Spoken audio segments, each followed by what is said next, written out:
Afternoon, everyone. Good afternoon, all. Welcome, and thank you for joining us today to hear about AFT's new report, Smart Solar Siting on Farmland, Achieving Climate Goals While Strengthening the Future for Farming in New York. My name is Samantha Levy. Formerly, you may remember, I was AFT's New York Policy Manager, and now I am AFT's National Climate Policy Manager, working to advance the role of farmers and ranchers in addressing climate change in New York and across the nation. We are so pleased to be hosting this webinar, presenting this information to you today, and to work to deepen the conversation on such an important and timely topic, smart solar siting on farmland. I'll also say we had record interest in this webinar with over 300 signups. And in the room, we have members of the state legislature and state agencies, solar developers, land trusts, researchers, local government officials, farmers, and more. So thank you all so much for joining us. And because we're such a big group, like many webinars, the chat is going to go directly to us hosts. So if you have questions throughout, please place them in the chat and we will do our best to respond during this webinar or after. And you can advance to the next slide, please, Ethan. Got it. Thank you. Now, for those who aren't familiar with AFT or our mission since 1980 has been to save the land that sustains us. And we do that by focusing on land, practices, and people. This means we work directly with farmers and partners and in capitals across the nation to protect our best farmland so it continues to provide us with the food, fuel, feed, and fiber we need, promote adoption of sound farming practices that help farmers adapt to and mitigate climate change, improve soil health and water quality, support their businesses, and more. And then finally, we work to keep farmers on the land by supporting land access to a diverse new generation and by ensuring that agriculture remains a viable industry. Now, throughout the decades, this mission and AFT's work on it has continued to evolve to meet modern issues and challenges. And as accelerated near-term renewable energy growth is critical to halt climate change, and a majority of this new development will take place on the farmland we need to continue to feed a growing population, solar siting touches on each area of our mission. And balancing the development of solar with saving the land that sustains us has become an important area of focus for AFT in New York and across the country. So in essence, AFT is working at the nexus of energy, climate, food, and farming, and we are connecting these dots. Now, before we go any further, if you can advance the next slide, please, Ethan, we want to say thank you to so many of you who are here with us, who contributed to this project, including members of our advisory committee who were essential in guiding this project, partners that distributed our surveys last year, all those who took the surveys, the land trust, local government officials, solar developers, and farmers who participated in roundtables last fall, and ACE New York, who helped us convene roundtables with solar developers, state agency staff, and other experts we spoke with, including members of NYSERDA's Ag Technical Working Group. And finally, thank you to our funders, the New York State Conservation Partnership Program administered by the Land Trust Alliance and New York State Department of Environmental Conservation, the Ida and Roberta Gordon Family Foundation, and members of AFT. Without all of you, none of this work we're presenting today to address this critical need would be possible. And then finally, before we get going, I wanted to let you know what to expect for the next hour and a half. So first, Ethan Winter, AFT's Northeast Solar Specialist, will help us understand the broader context of where we are and what this means in New York and why it matters for New York farmers and farmland. Then Michaela Ruiz-Ramon, AFT's New York Policy Associate, who helped lead this research and data analysis, and I will share findings from our surveys. We'll pause to ask you a question and answer any clarifying questions. And then finally, Ethan and Michaela will detail our recommendations for how we can work together to advance smart solar siting on farmland in New York. And then finally, we'll go over AFT's next steps, and we'll have about 15 minutes for your questions before we close at 1:30. So a reminder to please place your questions in the chat as we go through the following presentation. And without further ado, I'll hand it over to Ethan. Great. Thank you all. Thank you, Sam, for the kick off here, and I'm going to provide some context to frame the specific issues that we're tackling in our report. First, I wanted to highlight an important recognition that our energy system is already in a transition, a fundamental shift from fossil fuels towards renewables. And as you can see in the graph on the left from the US Energy Information Administration, wind and solar are going to play a very important part of our energy future over the next 20 to 30 years. In short, clean energy future will be dominated by solar at all scales. And this is due to technological improvements, cost reductions in solar and market forces, as well as policies encouraging renewables. The second thing I want to highlight is that as impressive as this reference case for solar is here, it's not nearly enough to fully decarbonize the grid. And many of you may have seen the headlines on Monday. The Intergovernmental Panel on Climate Change, the IPCC, released its 6th assessment report. And it was a pretty stark call for greater urgency to scale up renewables and phase out sources of greenhouse gas emissions to reduce the risk of catastrophic climate change. AFT recognizes that climate change is already impacting farmers and food security. So here in New York and nationally, we're emphasizing the need for climate smart agriculture, as well as greater deployment of renewable energy. So how much clean energy and solar in particular are we going to need, and where will it go? This is a really important question for everyone on the call today and for American Farmland Trust, given that a lot of the solar is going to happen in rural communities and on agricultural landscapes. In September, the Department of Energy released a report known as the Solar Futures Study. We encourage you to take a look at it. It modeled pathways for full decarbonization and electrification by mid-century. And the report projects that 1,600 gigawatts of solar will be needed over the next 20 to 25 years. That will need approximately 10 million acres of land, which is equal to about Massachusetts and Connecticut combined. How and where 10 million acres of ground-mounted solar gets developed will have really important implications for farmland and farm-based economies. And as we'll talk about in our webinar, these are nuanced issues.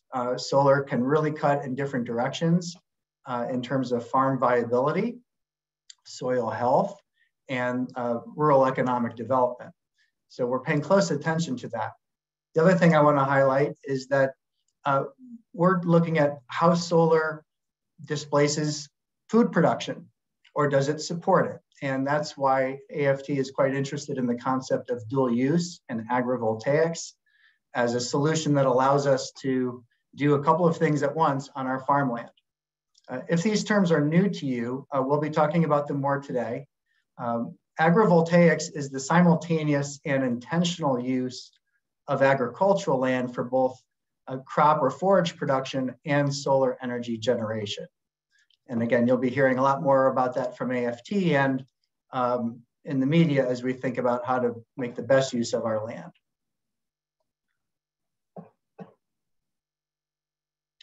I'll bring things back to New York. Most of the folks here on the call are from New York, but we have people from around the country on today's webinar. As many of you are well aware, New York enacted the Climate Leadership and Community Protection Act in 2019.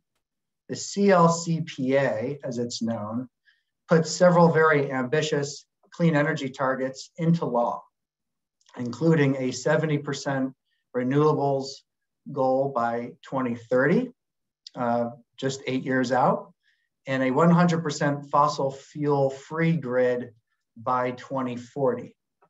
Where are we now? We're at about 27% of our grid is renewables, and 90% of that almost is hydropower. So we're talking about a very significant transition, adding to the hydropower of wind and solar.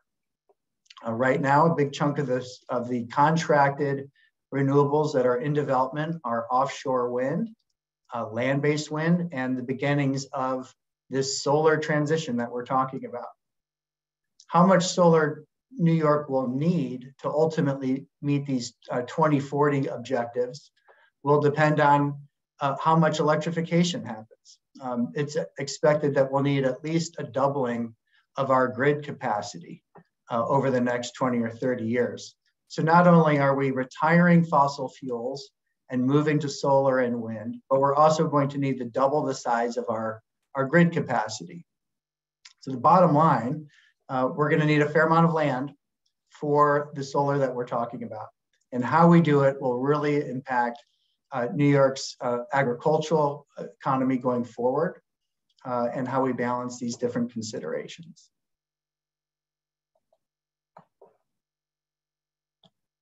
As part of our project, we took a hard look at a study done by Cornell published last year by Kat Carr et al. And we had a chance to engage with the author of this report and really understand the methodology. And again, we're happy to share that report if folks are interested. This report looked at the very first wave of community solar projects developed in New York. And it may be a proxy for how we look at future development. And it showed that 44% of the first projects in New York, again, community scale solar projects, almost all of those were 2 megawatts and below, were located on croplands and pasture. Almost 60% of those projects were on high quality soils, so prime farmland and soils of statewide significance. Perhaps most importantly, the Cornell paper indicated that 84% of the land most suitable for future utility scale solar development would be agricultural land. So this really flagged for groups like AFT the need to think about the future of agricultural land in New York as solar scales to meet the needs of our mandates and our climate future.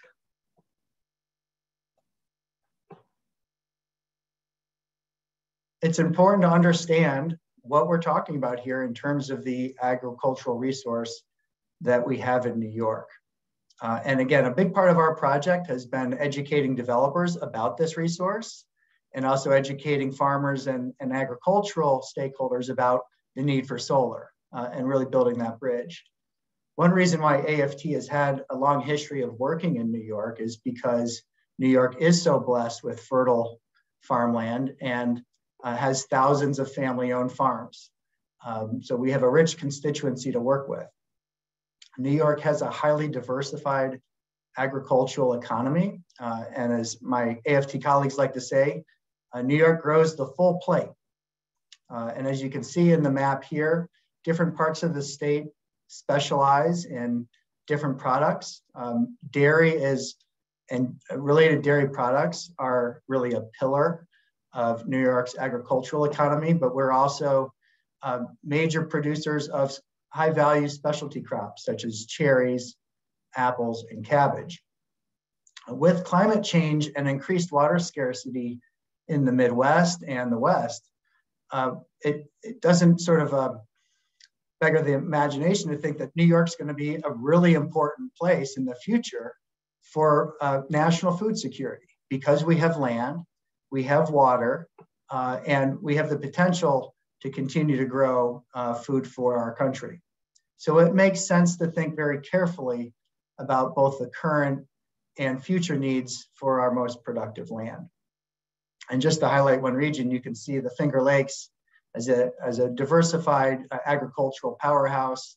This is also a region that's seeing a lot of interest in solar development. And we'll revisit these regions in our presentation.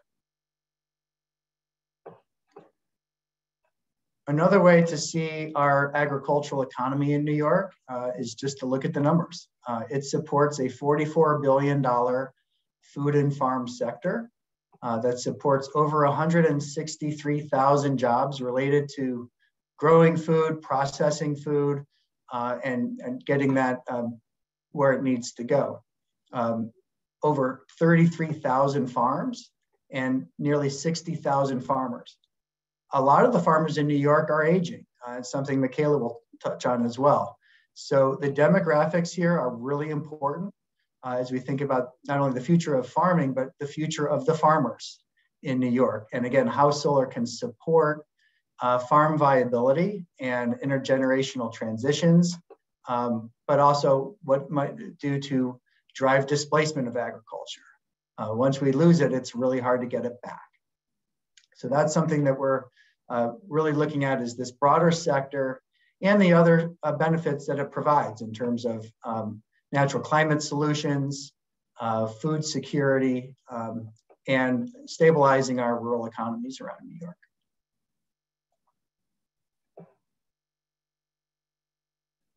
Those who are on the call who are familiar with American Farmland Trust will be familiar with Farms Under Threat. Farms Under Threat is the bedrock for AFT's national analysis of our agricultural land. We have an extensive spatial analysis of the most productive, versatile, and resilient soils across the country. And we've identified trends in terms of the loss and conversion and fragmentation of these nationally significant soils.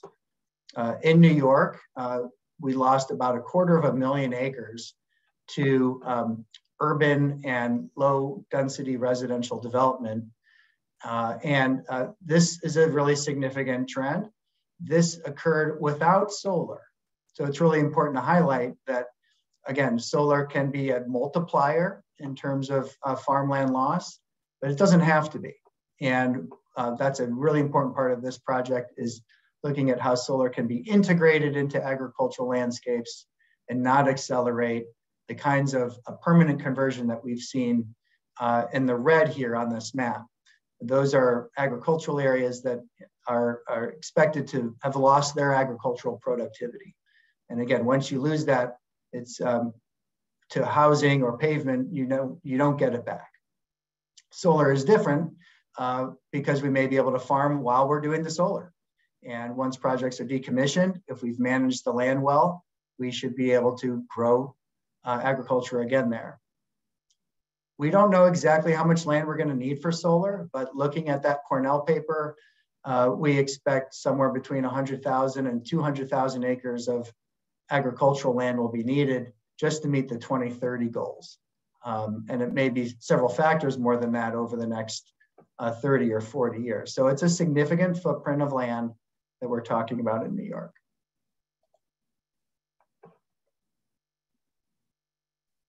As a key part of this project, AFT reviewed the what's known as the Interconnection Queue for large-scale solar. Anyone on the call can do this. If you look at the New York Independent System Operator information, you can pull up the queue and you can see projects that are in development. Not all of these projects will be developed and built, but these are projects that are looking for interconnection. And it's a good example of, or a way to estimate what that solar will look like in the future. What we found is that there were 14 gigawatts of large-scale solar in development. This was last summer. And a lot of that was concentrated in some specific areas.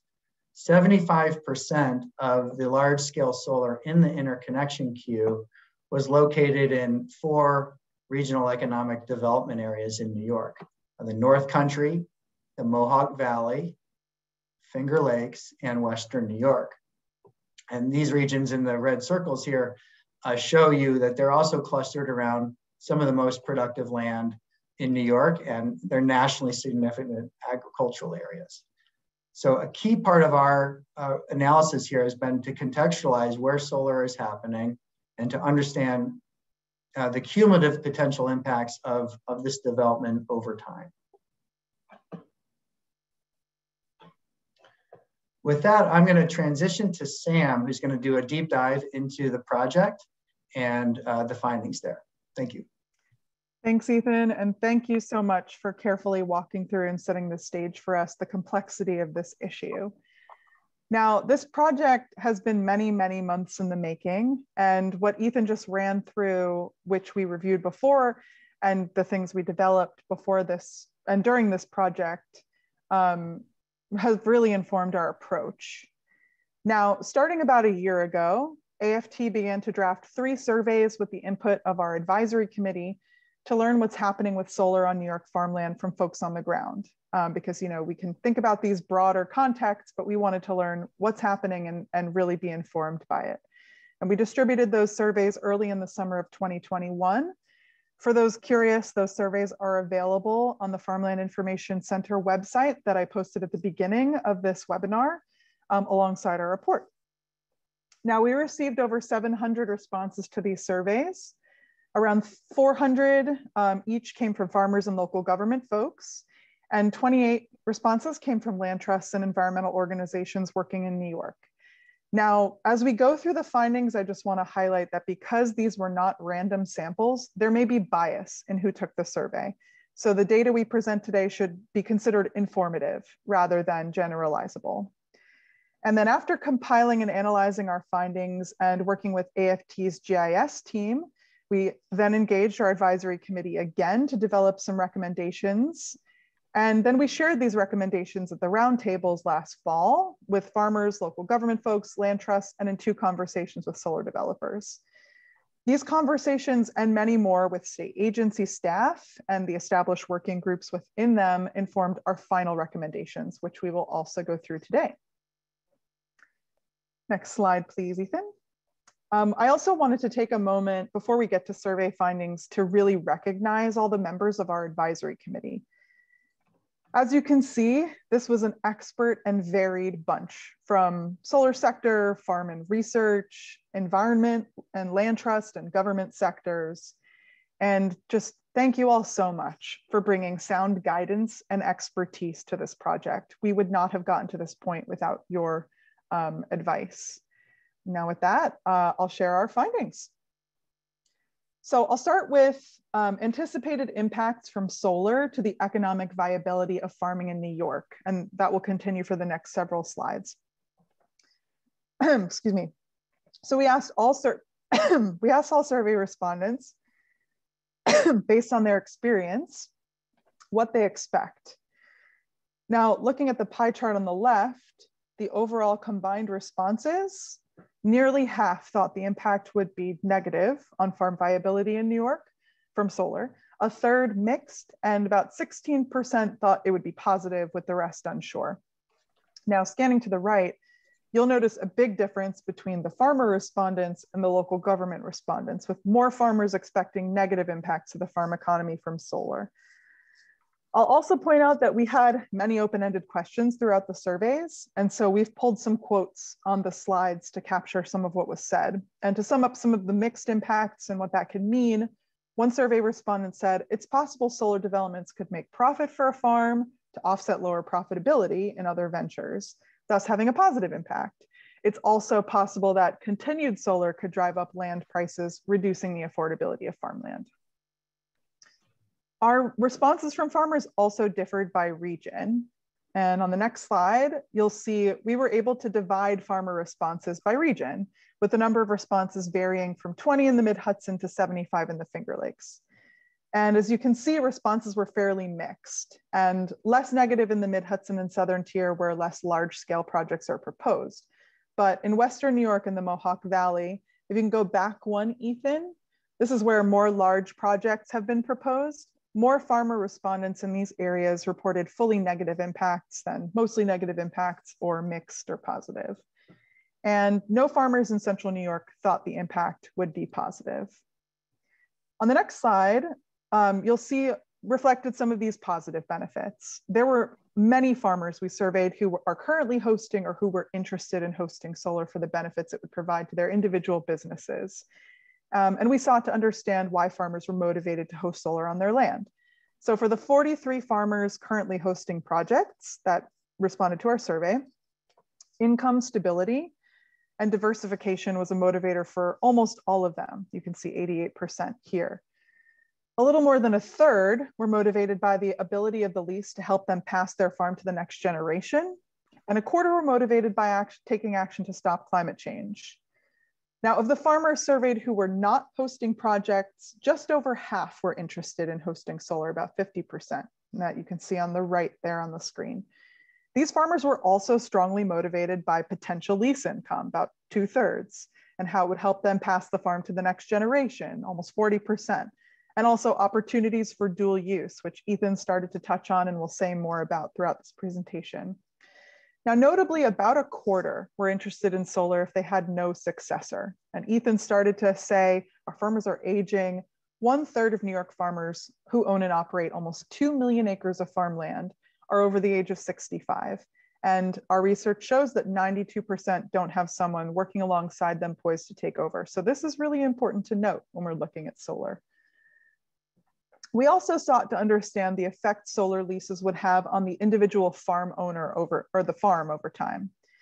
Now, for farmers currently hosting projects, those 43, just over half said the project would help their farm continue or it'll have no impact on their farm operation. They'll keep going as they were.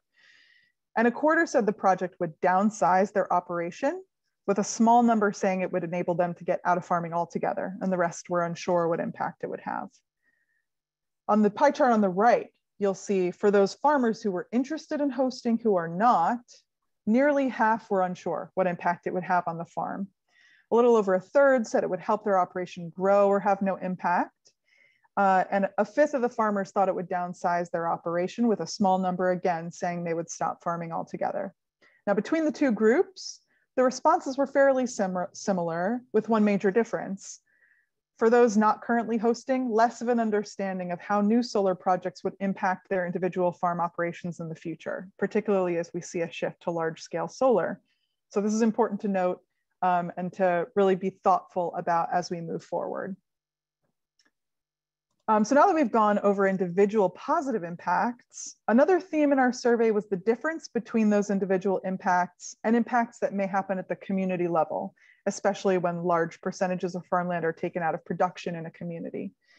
And to illustrate this, I'll highlight a few points from survey respondents. One shared, when large acreages are taken out of production, it causes stiff competition for land to maintain profitable operations. Another mentioned that taking farmland out of production creates a trickle-down effect, with all other support businesses losing business. And we've seen that this can create a domino effect of loss. When we lose farmland in a community, the support businesses have less business, can no longer be viable, they may close, and that impacts the rest of the farm businesses that remain, making farming less viable. So this is definitely an impact that we want to be really thinking carefully about. And then finally, that some individual farmers will benefit, and those benefits are not well distributed to the farm community at large. And one more consideration as we talk about the aging of our farmers in New York, this showed up in our survey too. On the one hand, solar can help transfer farms to the next generation and keep them in farming.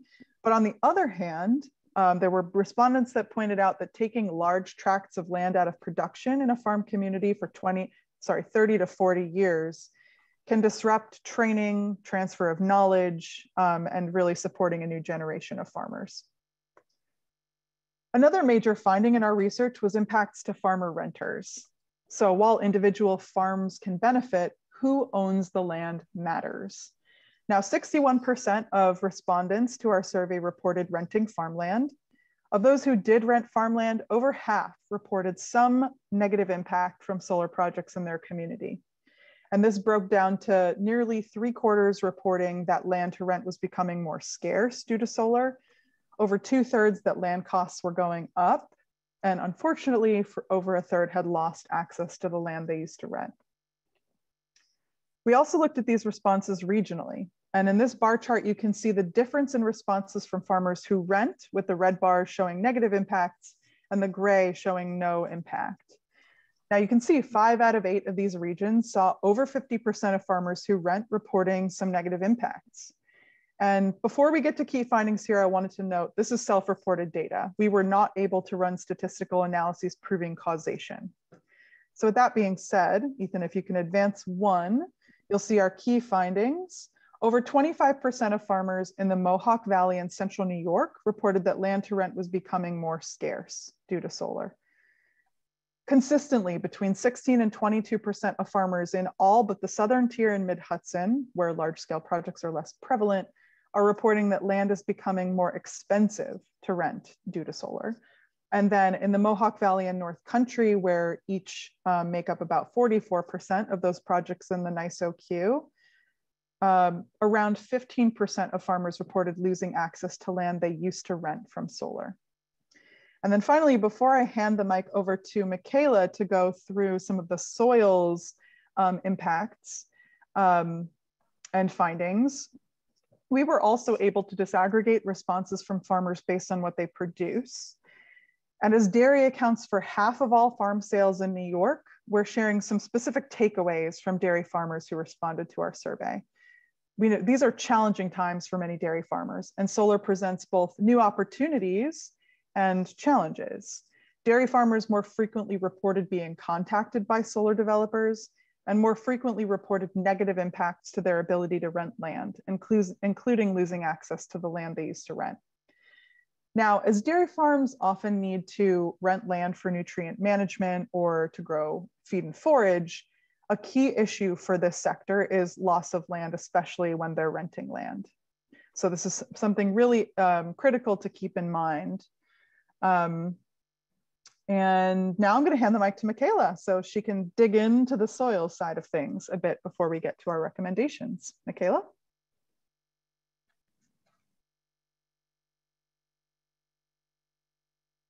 Oh, Michaela, you are muted. Ah, I will unmute you. Excellent. Great. So with thinking about solar siting on farmland, it's really important to think what is underneath the panels. Where are these solar panels going on a farm?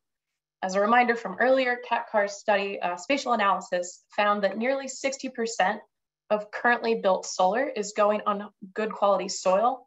So prime soils and soils of statewide importance.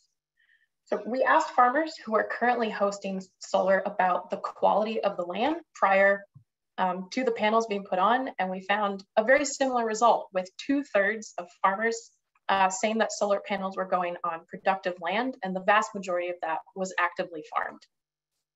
When we asked farmers who were not yet hosting solar where they would put it on their property, 28% said they would not, no solar panels on my farm. But for those who would consider this, 1/3 preferred it on their worst farmland. About a quarter said that it depended on how much they were getting paid. About 1/5 wanted it only on marginal land, 1/10 on a portion of their productive land, and then a very small portion saying that they would transition their land and get out of farming and just host solar instead. So we definitely see a mismatch here between where solar is going and where farmers want it to go. Next slide, please. And we see this same conundrum kind of echoed again at the statewide level, just bringing these maps back from earlier that Ethan shared with you all. Again, the map on the left, this is showing our nationally significant land, the land that is our most productive, versatile, and resilient. The land that's in the green color there, this is the land that is most well suited to growing food and crops over the long term with minimal environmental impact. So we see these soils definitely concentrated in the Finger Lakes, but extending along the I-90 corridor, up into the North Country, down into the Hudson Valley, really all across the state. So again, comparing this map on the left with the one on the right, which is where we see current large-scale solar proposals, there is some concerning overlap. When we lose high-quality farmland to any kind of development, not just solar, it often pushes farming onto more marginal land, which requires greater inputs, often with higher greenhouse gas emissions because of things such as fertilizer, to achieve comparable levels of agricultural production. So there are climate impacts to how we make these decisions. Next slide. So for the rest of the presentation, as we dive into our proposed smart solar siting framework, we will be using and referencing mineral soil groups. This is a New York classification system. It has mineral soil groups 1 through 10. NYSERDA, our state energy agency, uses this to define what soil types incur a mitigation fee. Currently, it's mineral soil groups 1 through 4.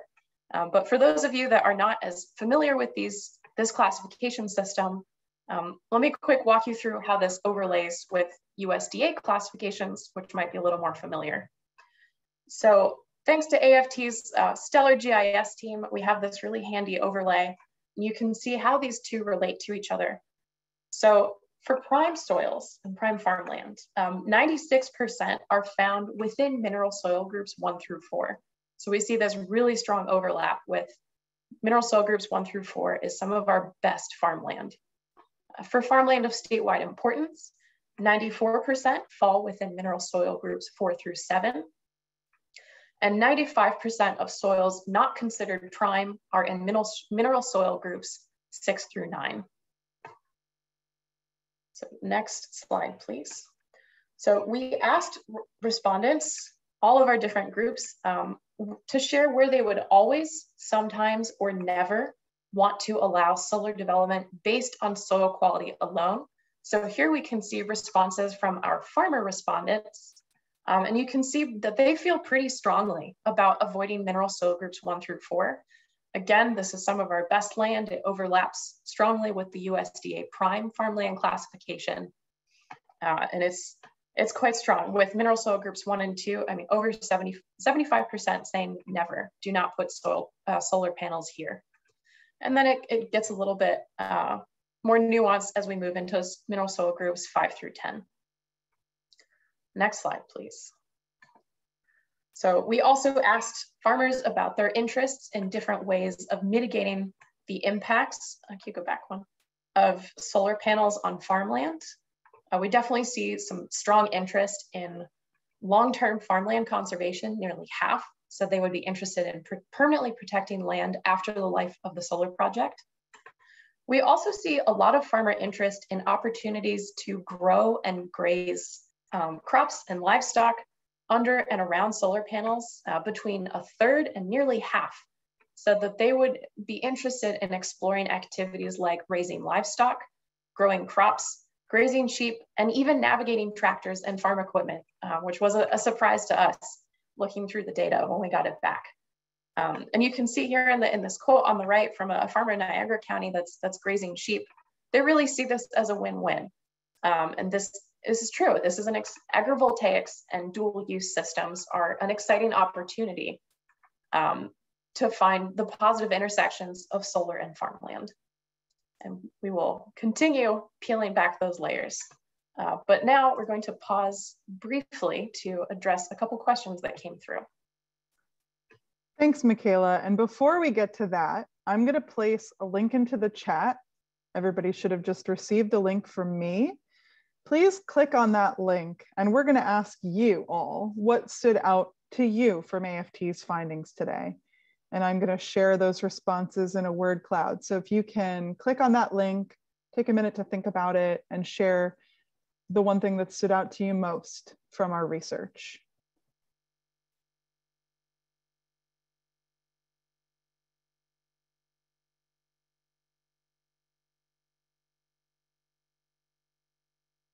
And as folks hit submit, we'll start to see them populating. And you can give a full sentence.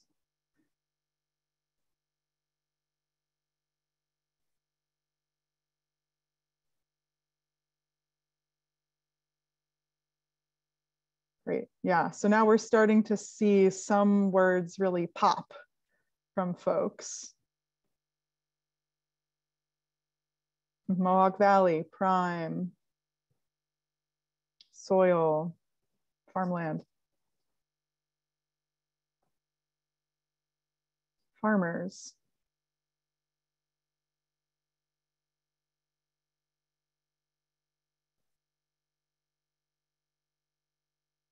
Okay. So that's all that we can accept in this poll. I forgot that actually with the free version, we only get 25 responses, but thank you all. And others can put their responses into the chat who didn't get a chance to submit them to this word cloud that we've all created, and we'll still be able to receive your responses. But yeah, I mean, unsurprisingly, a lot of things popped. Solar, prime farmland, impacts, negative amount. So thank you for taking some time to do that exercise. And before we move on, we did have a few questions. The first was, where is the new demand for electricity coming from? Population growth is not expected to be that high. So I'll start, and then Ethan, if you'd like to fill in. So this isn't necessarily new demand for electricity. This is shifting our electricity generation from fossil fuel energy to renewable energy. And that is driven by state policy, and as Ethan pointed out, also the market.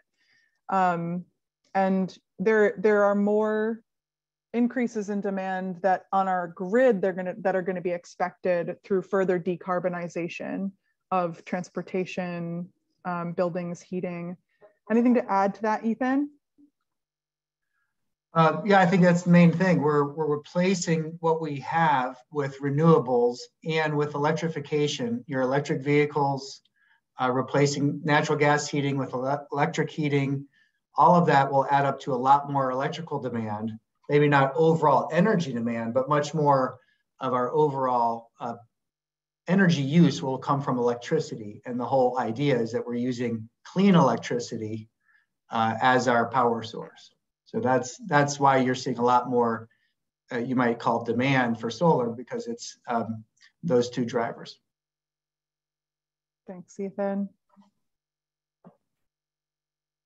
There's a note here from Chris Carrick that perhaps there's a threefold increase in our total load. And I've seen, yeah, anywhere from 2 to 3x is maybe where we're heading in New York. So one thing I'll flag also is that the current energy kind of targets in New York under the CLCPA, the 2030 goal, for example, and the 2040 goal aren't really modeling in that additional grid capacity that we're going to need. So we are in some ways moving the goalposts as we electrify. Thanks, Ethan. We got a question, was there a map for most viable land for solar that was overlaid with the most productive land map? Yes, we did do that with our GIS team. Things to point out, when it comes to most viable for solar, you're looking at several limitations, things like the slope of the land, so the lower the slope, the better. And then also distance to electricity infrastructure, so transmission, substations, things like that. And we did look at the overlay, and I can't remember what some of our conclusions were when it comes to, but you know, I'll point back to Venkatesh Katkar's paper, where he found that regardless of soil quality, 84% of the lands that are most suitable for solar, given some of those parameters, was agricultural land. And there's another question which I think is great to raise about how many acres of land are needed to produce a megawatt of solar. Yeah. We get that a lot. And the Solar Energy Industry Association, National Trade Association, provides a ballpark metric of 5 to 10 acres per megawatt. That includes the broader facility area, so not just the area directly underneath the arrays. And that's a figure that AFT uses as well, because we're looking at not just what's directly under the glass, so to speak, but what's within the fence line, what's in the limit of disturbance, and ultimately not being utilized for conventional agriculture. And there's two different kinds of solar being developed in New York. And I think I touched on this earlier, but just to make it really clear, community solar in New York are projects that are up to 5 megawatts in size. So those might be 25, 30, the high end 45 or so acres. You're seeing a lot of those. There have been hundreds of those being developed. And those community solar projects provide power to local users. Many folks on this call may be subscribing to a community solar farm in their utility area. The second class of projects, which are really the focus of our analysis in some respects, are large-scale solar that will be transporting bulk power to major load centers. Metro New York City has a really dirty grid, very much reliant on fossil fuel to support a base and peak load. And what we're trying to do in New York is replace that with solar and wind and offshore wind. And in order to do that, we need large scale solar connected to high voltage transmission lines. And those are much larger projects. Those can be 50 megawatts, 100 megawatts. The largest project in the interconnection queue right now is a 500 megawatt project in Genesee County, which will encompass about 3,000 acres. And I think it's important to highlight that particular project is on almost entirely active agricultural land, and about 1,000 acres of that mineral soil group 1 to 4. So that's an example of large-scale solar impacting agricultural land, and we're still in the early innings of the build-out in New York. So hopefully that's helpful. Thanks, Ethan. There are lots of other questions coming into the chat. I think probably in the interest of time, let's dive into recommendations, and then we will go back to a lot of these questions that we're getting. Great, thank you, Sam. Sure. So we still have a lot more to talk about in our presentation here today. Ethan, you need to start sharing your screen again. Oh, my bad. Thanks. And keep putting your questions into the chat, I meant to say also.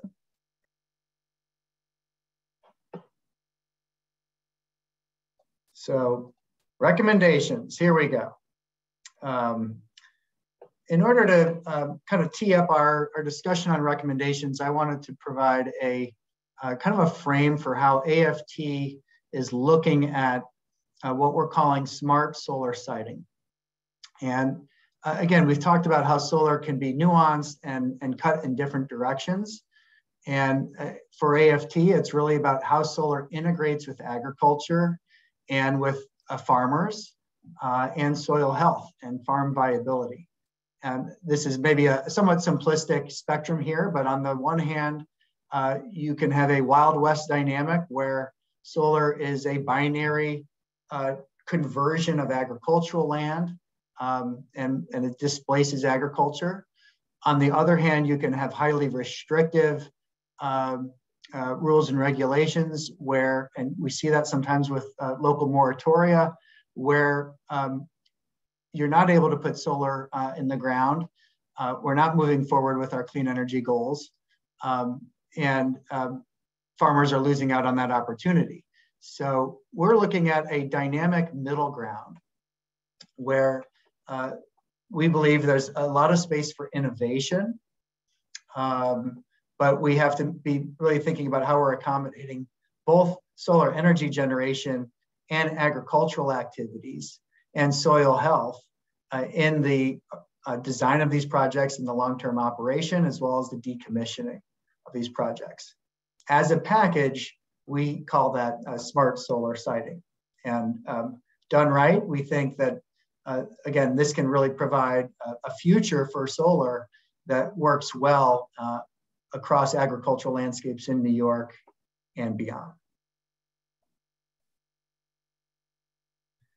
I'm going to get a little bit technical here as we talk about our proposed smart solar mitigation framework. But I just want to highlight kind of the basic structure.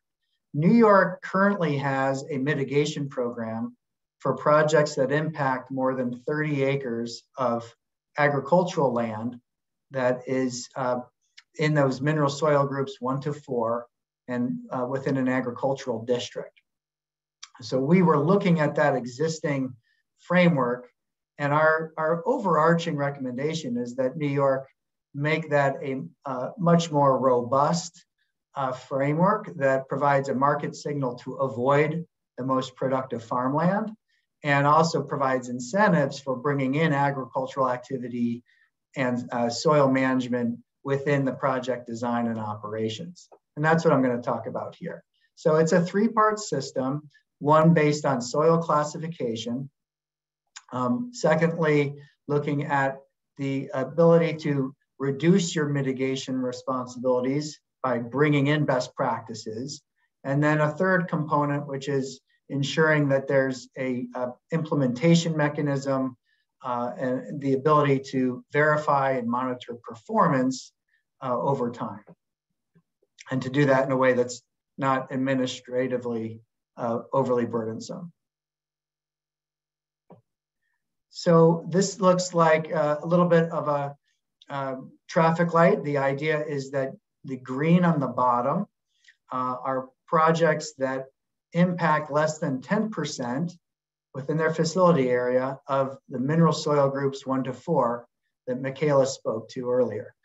So projects that are basically avoiding those most productive soil groups would not pay a mitigation fee.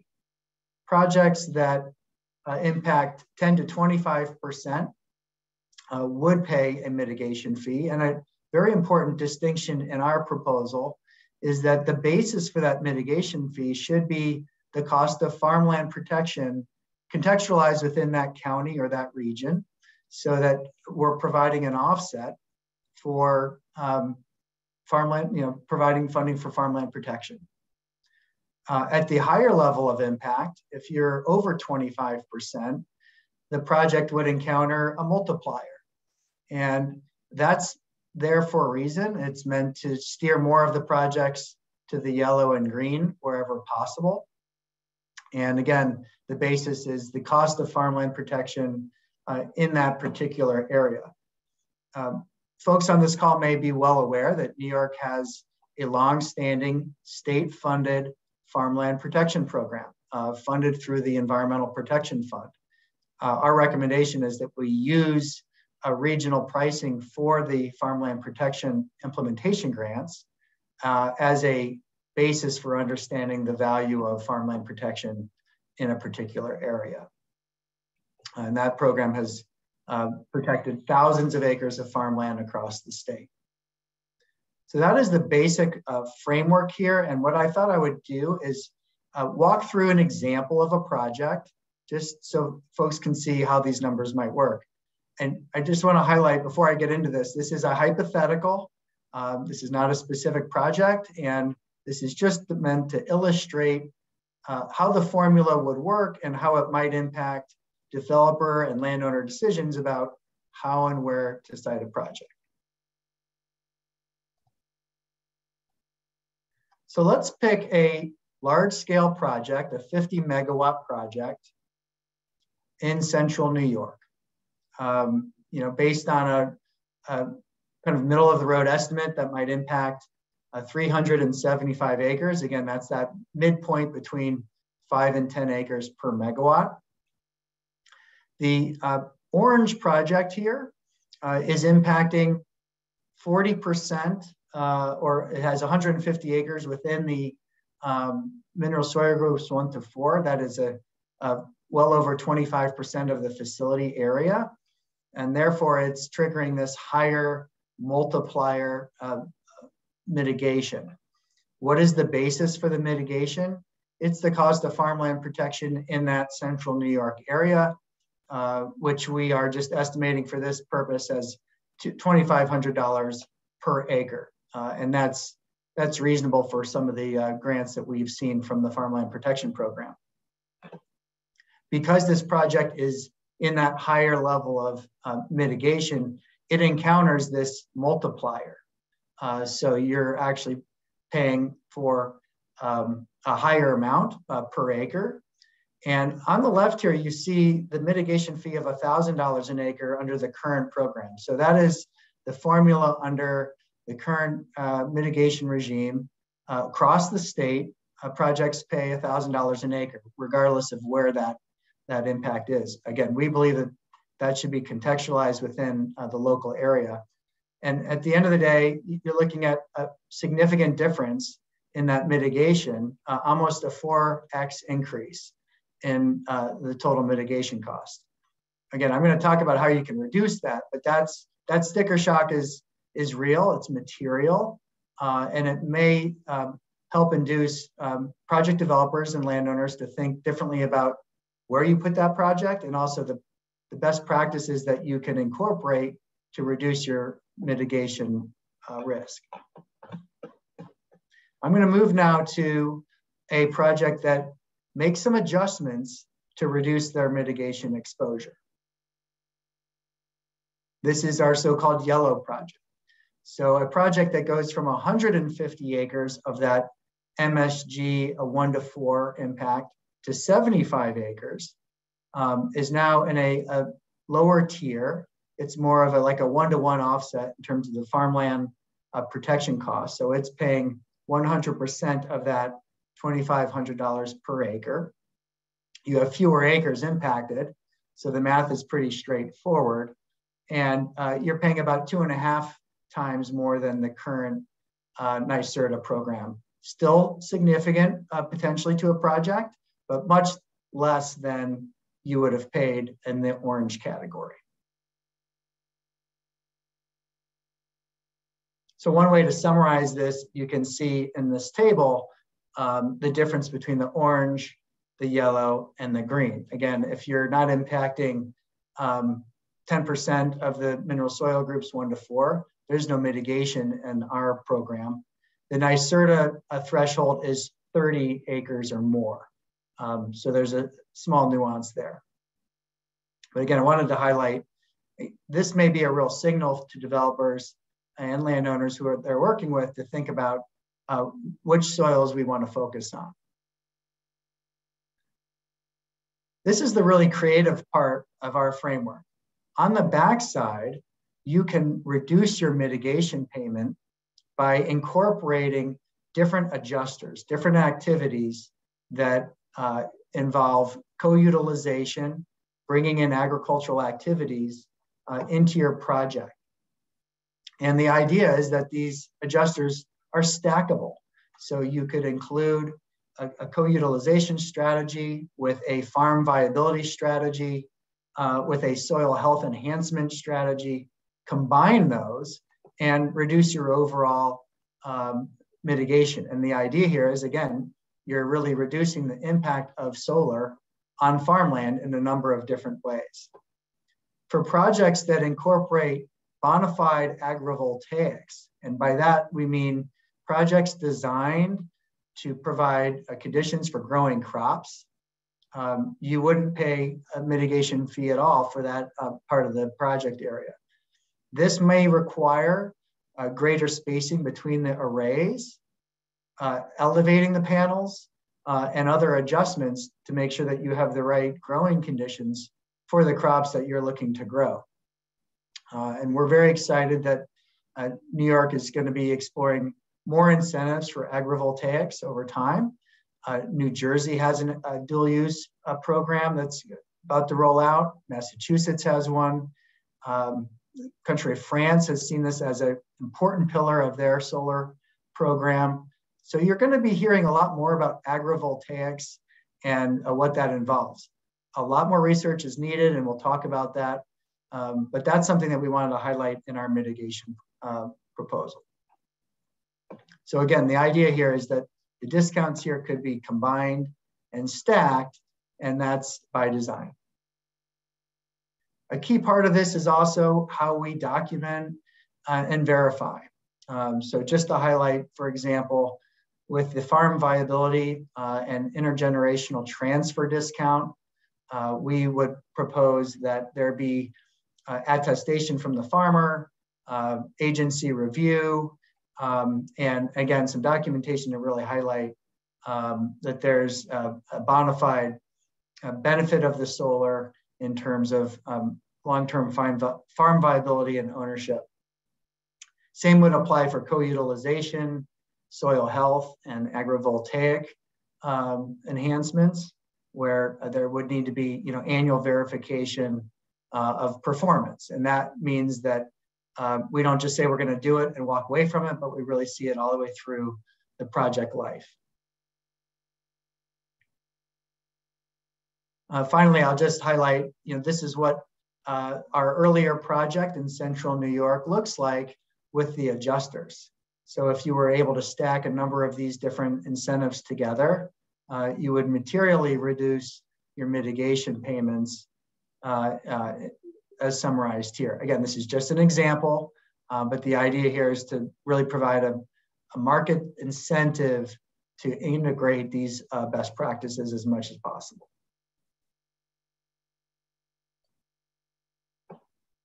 A really important item that we talked about in our roundtables and very strong feedback from constituents around the state is, once you collect these mitigation funds, they should be spent locally. And we agree.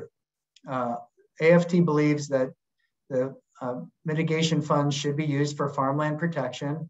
And ultimately, there are good ways of reinvesting that through the farmland protection program, the so-called FPIG program administered by the state agriculture and markets. If there's not a active farmland protection program in that area, we believe that there could be local determinations for putting that funding to work for other agricultural enhancements. And this could be for development of local and county farmland protection plans, market development for local products, land access, capital improvements for local farms, things of that nature. But first and foremost, funding for farmland protection, and then secondarily for other enhancements that would make sense. That's the sort of total package in terms of our mitigation framework. And I'm sure there will be questions, and we're happy to talk about those. Michaela's going to talk a bit more about the other recommendations that round out our report. Great, thank you. Next slide, please. So first I'm going to touch on two really big themes that jumped out at us in our report. We discuss it at length, but the first one being, how do we think about smart solar siting and minimizing cumulative impacts to agricultural communities that are hosting these projects? Last year, New Jersey enacted a solar bill that included a 2.5% threshold limitation on conversion of prime farmland in agricultural development areas to utility scale solar. These ADAs are similar to agricultural districts in New York with the function that they serve. The legislation also permitted a waiver for additional solar development up to a hard cap of 5% of prime farmland within one of these agricultural development areas. The cap approach was designed to protect farm economies without curtailing individual landowner rights and minimize cumulative impacts to farmland, which is something that we would be interested in exploring here in New York as well. Although I would point out that solar development is one of many kinds of development taking place on farmland, and we would want to keep that in mind when thinking about some kind of development threshold. But the first steps towards implementing this would first off just to be to track and analyze what these cumulative impacts of solar development on farmland look like, exploring what it means to implement such a threshold at a state or local level in New York, and invest in additional research to develop the best pathways, such as perhaps exploring a mitigation fee escalator when a threshold is exceeded instead of having a hard cap that prohibits further development. Next slide. One of the other key themes and areas of concern for us is mitigating impacts to farmer renters. So two of the recommendations that we have are first, really encouraging developers to work with farmers and landowners to minimize farmer renter displacement as they explore places to site solar projects.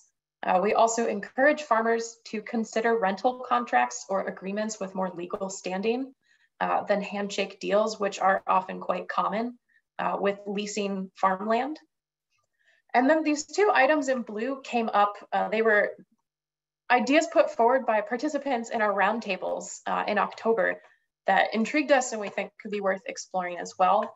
These ideas were potentially payment for loss of crop production for a fixed period of time or until replacement land is found to basically help the displaced farmer renters recover from any losses and negative impacts to their business, or funding farmer consultation with land access experts, again with the goal of helping them recover quickly. Next slide.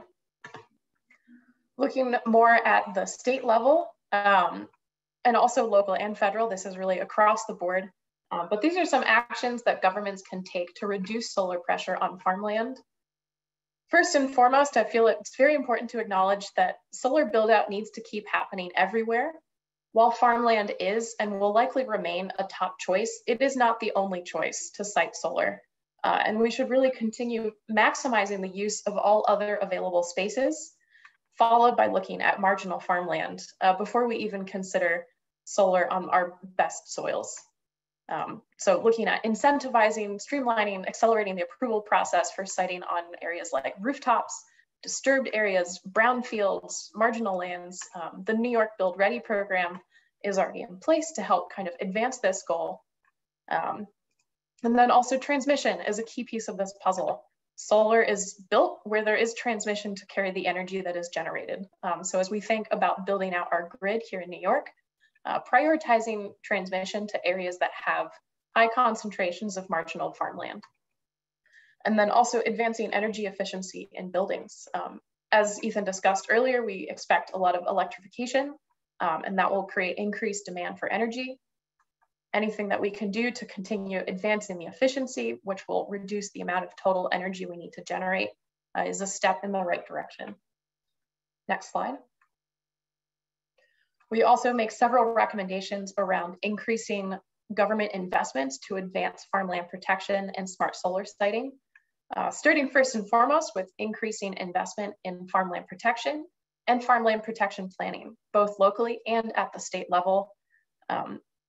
And also near and dear to our hearts here at American Farmland Trust is ensuring that we are facilitating land transition and access through programs such as Farmland for a New Generation New York. Again, in addition to a climate crisis, we have a huge intergenerational transition that is underway right now. Many problems happening all at once, but we can address them simultaneously by smart solar siting and planning. Another opportunity is to pass Community Preservation Act legislation. Oops, lost track of my spot. But basically what this would do is authorize all municipalities to raise local funding for farmland protection if that is something they choose to do. This would support local decision-making to fund local conservation efforts. Investing in research on best practices for construction and decommissioning, and also applied research on agrivoltaics in New York. As we advance with siting and then building out solar, we have a lot of work to do to understand really what those best practices are so that we are minimizing negative impacts to farmland and making sure that when these arrays come down or are changed out, the farmland is really still top quality and it can be used for agricultural production. And seeing agrivoltaics as a way forward to produce energy and crops simultaneously. Then pending proof of concepts on how well agrivoltaics work, exploring market incentives for agrivoltaic projects. This takes, it involves higher costs for developers. It's harder to do solar development this way. We feel it's important to recognize that. And so we'd want to see incentives to help with this. Next slide.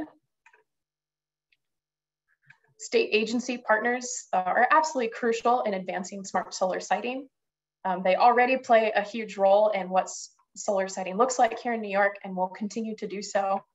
And we strongly recommend ensuring that best practices are followed when siting solar on farmland. The New York Department of Agriculture and Markets has construction and mitigation guidelines already in place. We want to make sure that solar projects are following those to a T, and that verification and monitoring requirements are also being enforced. Another area we'd like to see is collecting data on farmer renter displacement.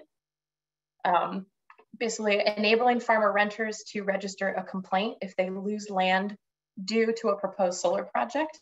This information can be used in determining whether mitigation fee discounts for projects will be awarded, to help inform state and local permitting processes, and to further illuminate the impacts to farmer renters from solar as state build out continues.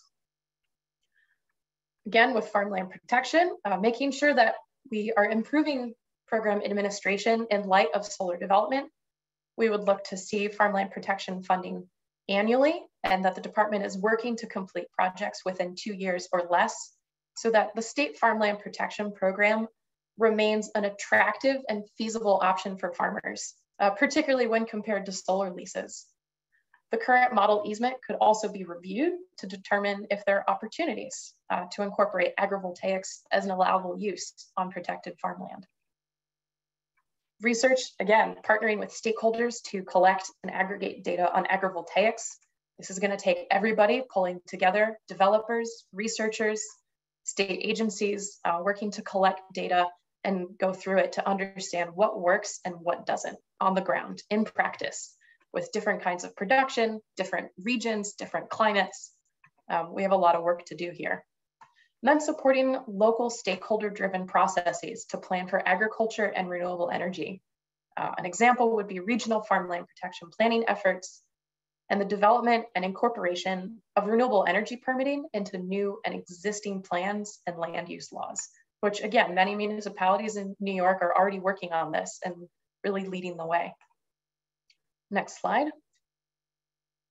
Wrapping it up here, but developers are of course a crucial part of this conversation, and we urge them to work with landowners and communities to protect farmland and support farm viability.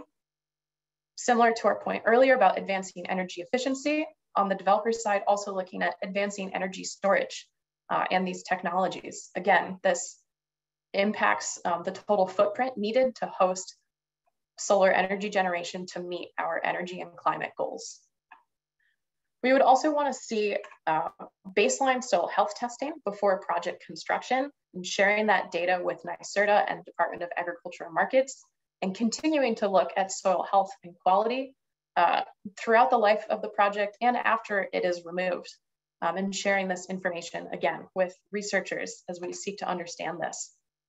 And finally, ensuring decommissioning bonds fully cover the cost of removing solar installations from farmland and returning the land to its previous state. This was raised so many times throughout our research project by different stakeholders of really, we are looking at 30 to 40 years in the future. We don't know what exactly it's going to be on the other end, and we need to make every effort to plan for the best possible outcomes when we look at decommissioning. Next slide. Most of these you probably could have guessed at this point from hearing us talk, but agrivoltaics, a huge area of research. Also market analysis for the potential market viability of products produced on solar projects, and also identifying gaps and investment opportunities to make it easier to bring solar food products to market. I'll call it out now, sheep are very popular, and this is an exciting area with lots of room for growth, but whether it be meat, milk, or fiber, there's processing infrastructure needed to make this viable at scale. Also looking at decommissioning and soil health management best management practices, understanding the impacts to farmer renters, exploring the opportunity of having a community threshold here in New York for solar development, but also development written more broadly. And also the question of whether it makes sense to have a smart growth model for solar development. One of the questions that we came up against is smaller better? We don't know. We need studies to better understand the impacts of low density solar development models on the farms that remain within agricultural communities. This would help answer questions of whether a smart growth approach for solar is needed to support continued farm viability into the future. So with that litany of recommendations and opportunities for action, I'm going to turn it back over to Sam. Thanks, Michaela. And before we get to your questions, and thank you folks for being so active in the chat. Well, first what we'll do, I'm going to put a link into the chat for those of you who are here looking for land use training credits. please fill out this link that I'm placing in the chat right now so that we can capture your email and send you a certificate that you can submit for your land use training credits, all right? And then I'll also ask folks, again, we're only going to be able to accept 25 responses until the poll closes, but if you can click this second link and answer this question, of these recommendations, what do you think are the greatest opportunities to advance smart solar siting in the work that you do? I will share my screen and we can see another nice word cloud that will pop up. If I can get to the screen. So while folks just go ahead and submit your answers and I will start sharing what that looks like. Planning. All right, we'll let folks, I do see folks putting their emails into the chat for a land use training certificate. Please click on our link rather than chatting us here. You're just gonna, it'll be, oops, sorry, wrong one. You'll be prompted to just add your email and we'll get you the certificate that way. So just click that link, forms.gle, and add your information plus your email and we will send you the certificate. I cannot guarantee that we will send it to you if you just put your email into chat.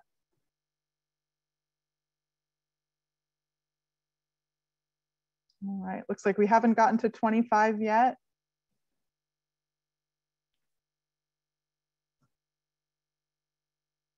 But looks like we're slowing down a bit. So if there's anybody else who wants to add their answers,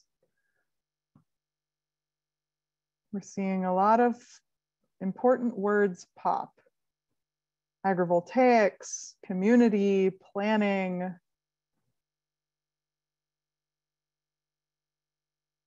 Great. Well, thank you, folks. It looks like we're slowing down a bit. So I'll keep this up for another moment so folks can watch. But we got several excellent questions in the chat. So thanks for joining and being such active participants. And I'm going to moderate this since I've had a chance to watch the chat and compile your questions throughout the last half hour. So first, let's start off with a quick one. What about solar fields being placed to landfills? Certainly something that we support, as you saw Michaela point out. But while siting on landfills and other disturbed areas like rooftops and carports is really critical, we're being realistic, understanding that given the costs of developing these areas and the breadth of solar we need to decarbonize our grid, large-scale solar siting on farmland will be a key part of this transition. And so we want to make sure that we are providing realistic recommendations alongside certainly supporting those pieces. And I see that I've jumped to questions too quickly. So actually, sorry, Ethan, if you want to take over screen sharing and we'll share what AFT is planning to do. Sorry, folks. And then we'll get to the rest of the questions. Thank you, Michaela. As always. We're so excited to converse with you all and answer your questions. So real quick, these are some of the next steps and plans for future engagement that is on our radar, our minds. Certainly supporting solar developers in advancing farmland protection and farm viability as they go about siting and designing and building projects. We really want this to be at the forefront of these conversations and an active topic of consideration. AFT is also engaged with the Agricultural Technical Working Group and Farmland Protection Working Group to share these findings and recommendations and find opportunities to work them into existing mitigation frameworks. We really encourage New York State agencies to adopt the proposed mitigation framework, at least give it a hard think, and then also accelerating research on dual use and agrivoltaics.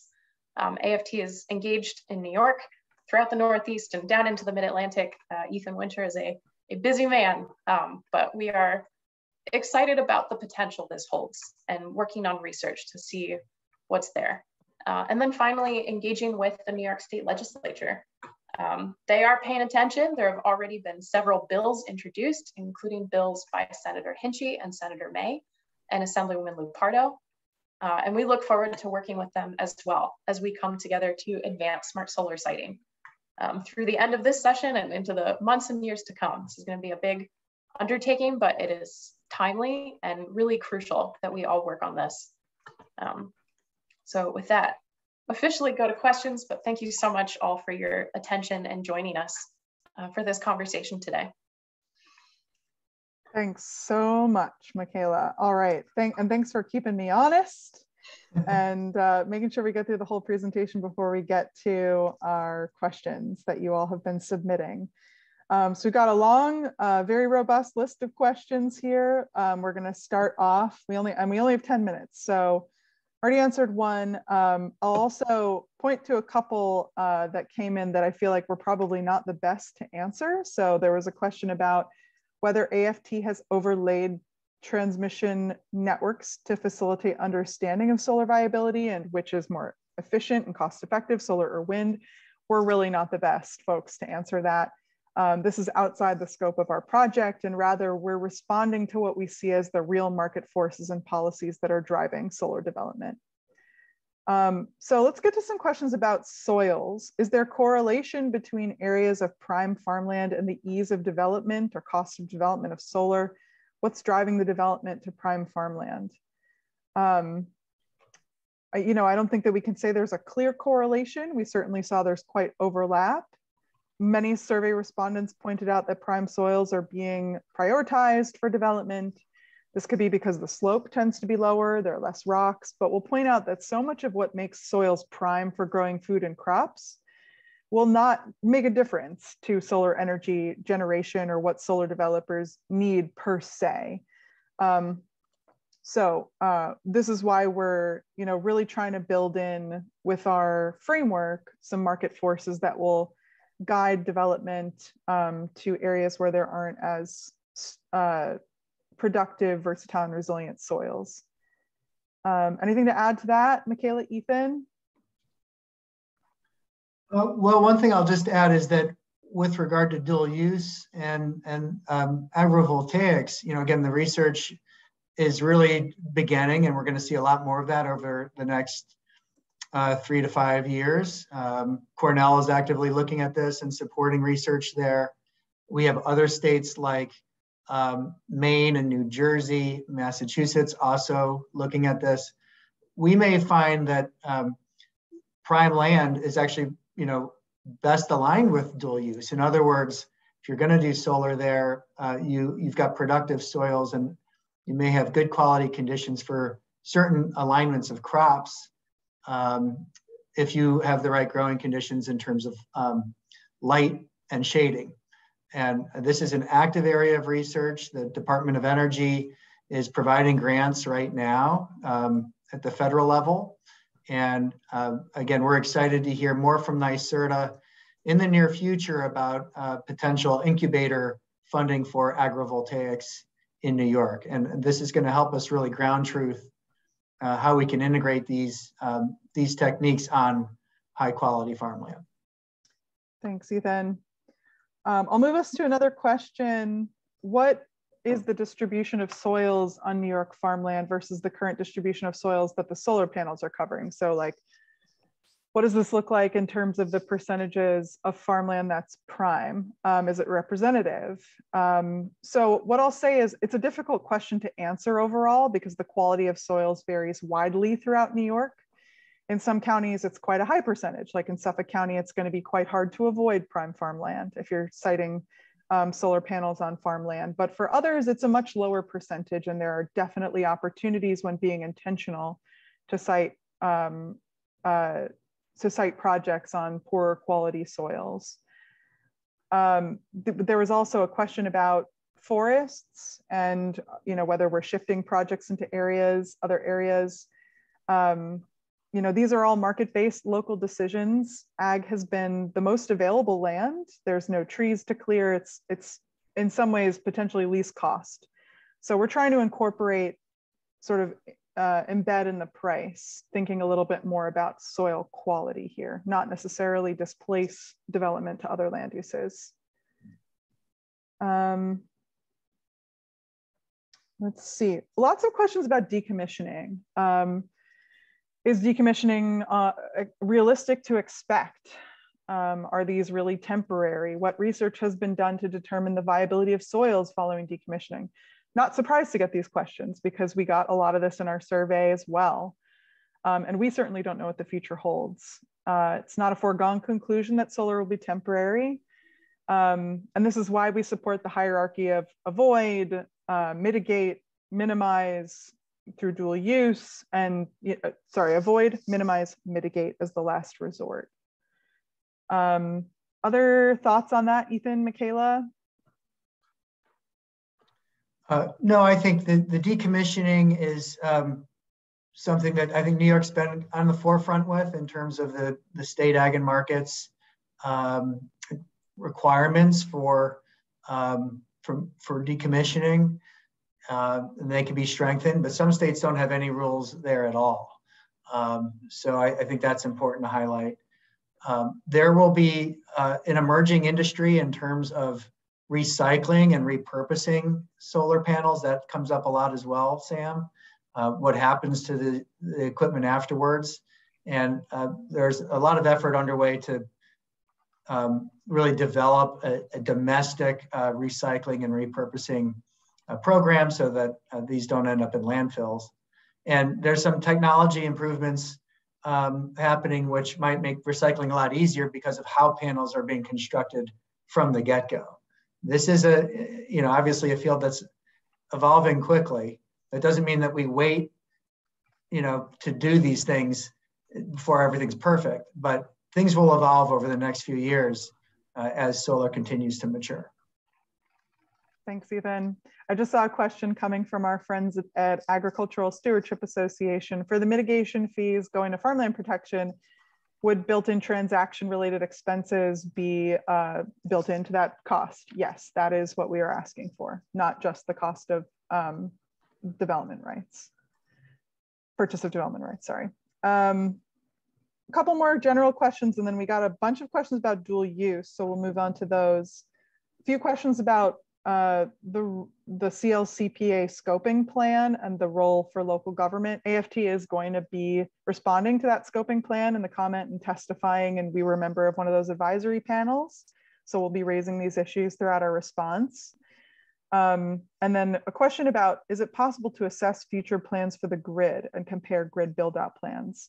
We're really having a market-driven development here in New York. So it's not my understanding that it's planning driven, but boy, some intentional planning. I mean, other than of course, the carve out for offshore wind and the distributed solar carve out. So can't comment on that much. So let's move to dual use because we only have a couple minutes left. For fee discounts, if I understand the table, grazing would only obtain a 15% discount, whereas growing crops would receive 100%. And what's the rationale behind that? And do you view grazing of cattle different from sheep? I'll start off by saying that in our framework, these discounts are examples, not asks. So, it sort of reflects a framework of thinking. And the reason that we started off with a higher discount for crops is because, understanding it's more costly and more innovative and less likely to occur naturally. And we also haven't made decisions in New York about what counts as dual use or what counts as agrivoltaics. And we think that should be developed with New York stakeholders together. And then my final thought on this is, do we view grazing of cattle different from sheep? Perhaps because we have such a robust cattle industry in New York and dairy industry, that's a little bit more in line with where our capital investment has been for our farm economy. But these are all questions that, should be undertaken by a stakeholder group. Ethan, Michaela, anything to add on this one? Well, I will say that right now, cattle aren't terribly conducive for solar. Some folks are trying it. Sheep tend to be pretty, well accommodated within existing project designs. And there are some leading developers that are looking at how you combine grazing with regenerative approaches that are building soil health and soil carbon over time. And we didn't really build that into our framework, but there's a model here where you could be adding monetizable soil carbon value through regenerative grazing through sheep on your projects. That's qualitatively different than just having sheep managing vegetation without a deeper level of intentionality. So Sam's right. We're framing this as an initial sort of attempt to provide some values here, and looking forward to having further engagement with stakeholders and the agencies on how to add these in over time. Thanks, Ethan. There were some questions about data on the number of farms with solar currently doing some kind of simultaneous farming. There's plenty across the country, and we are making a recommendation for aggregation of data across New York in our report. So it's a gap and one that we would love to see filled. There was also a question about the Farmland Protection Program and whether solar would be allowed on farms that are protected and even agrivoltaics. Currently, outside the building envelope, it's my understanding that solar would not be allowed on protected farmland. I do think there's an opportunity, and we put this in our recommendations as well, for the Department of Ag and Markets to look at their model easement. And again, in New York, we need a definition for what dual use is. What would qualify for incentives or bigger discounts or allowance under an easement. But we do want to find ways to allow for innovative practices like agrivoltaics, since they're continuing in farming. So long as New York has a strong definition of agrivoltaics, we'd love to see some innovation there in the model easement. Sam, I wanted to quickly go back on the agrivoltaics piece. Yeah. There are a couple of things that have emerged just in New York. The American Solar Grazing Association, ASGA, check it out. The organization actually started in Ithaca. It's now national. And that's an organization that's providing guidance and best practices and networking around solar grazing at scale. And the other thing I'll highlight is the new Agri-Solar Clearinghouse, which is a Department of Energy funded platform for collecting peer review research and case studies and other examples of combining a whole variety of dual use applications within solar. It's again, the Agri-Solar Clearinghouse. Google it, you'll see it. We were involved with the steering committee to help that get launched. Thanks, Ethan. And I put this into the chat, just going to my prior answer. We're so happy to have Dave Boehm in the room from the Ag and Markets, who administers the Farmland Protection Program. Thank you, Dave, for correcting me. Yes, renewable energy is allowed on FPIG funded Farmland Protection Innovation Grant funded easements through the state on up to 2% of the farm area plus within any building envelope. So there are definitely allowances there, including for agrivoltaics. Thank you so much, Dave. Would never want to give anybody any incorrect information. Let's see, we're a little over time, but maybe we have time for another question or two. There was a question whether we recommend an incentive like Massachusetts has. As you could see from Michaela's recommendation presentation, yes, we do recommend an incentive, as long as we've got a strong definition of what dual use is or what agrivoltaics is. Though I think we would all agree that we want it to be designed very differently than Massachusetts incentive is. Sam, just to highlight that, the Massachusetts program hasn't had a great deal of broader adoption in the market there. So we could learn a lot from Massachusetts to have an incentive program in New York, or a pilot program as New Jersey's doing that really works at some scale. And we'd be very excited to support that. Thanks, Ethan. Let's see. Michaela, anything to add to any of the answers that we've been giving on any of these, or final thoughts overall? I've been tracking things as they come in. Just we see, if there is one takeaway message, actually two takeaway messages that I would just impart for you all, it is that we can't stick our heads in the sand on this one. This is happening now, it's happening quickly, and we really need to adopt a smart and strategic approach to this. We can have our cake and eat it too, but it's not going to happen automatically.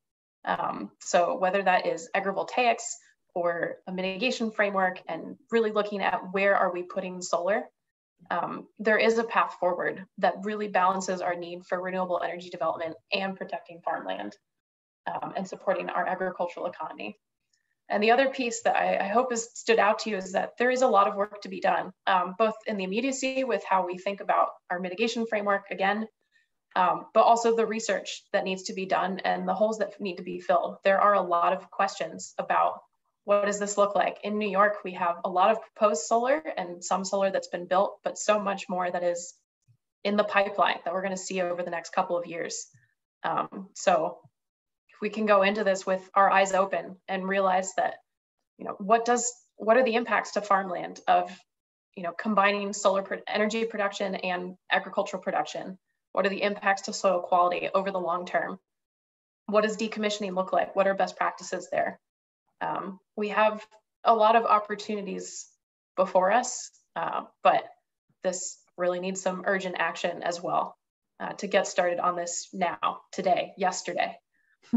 So those are my two takeaways to just sum up this 1.5 hour presentation for you in a nutshell. Get excited, but let's get to work. Thanks, Michaela. Perfect words to end on. Thank you all so much for joining us today. Please keep in touch with us. Our emails are up on the screen. We hope you'll join us in heeding Michaela's call to action. Thank you, everybody. Thank you so much, everyone, for coming.